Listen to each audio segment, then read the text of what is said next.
À l'heure de nouvelles technologies de l'information et de la communication, on a toujours des difficultés à faire suivre la donne. Les cybercafés sont les seuls endroits où nous pouvons librement nous ouvrir sur le monde.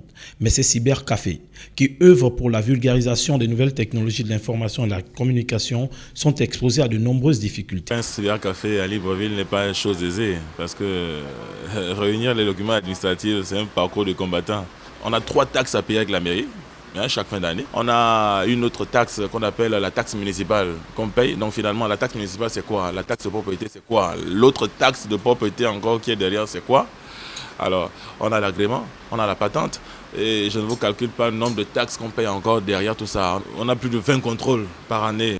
Comment chercher à vulgariser les outils de nouvelles technologies de l'information et l'Internet dans notre pays, alors que la cherté du matériel et plusieurs autres soucis qui gravitent autour freinent notre évolution technologique? Les cyber nous coûtent vraiment une fortune, surtout au niveau de la consommation d'électricité.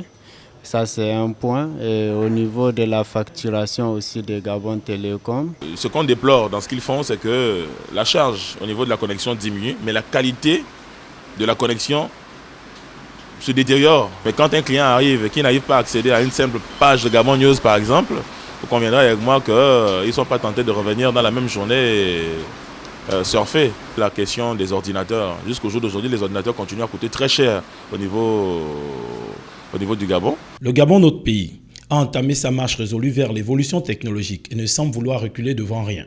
Alors que la réussite et l'émergence des nouvelles technologies de l'information et de la communication passent par la mise en place des mesures d'accompagnement, notamment sur les prix d'acquisition des produits, des taxes, tout en pensant que le principal bénéficiaire, c'est le jeune Gabonais qui doit enrichir ses connaissances quotidiennement. Car plus la taxe et le matériel est cher, plus l'accès pour le citoyen lambda est difficile.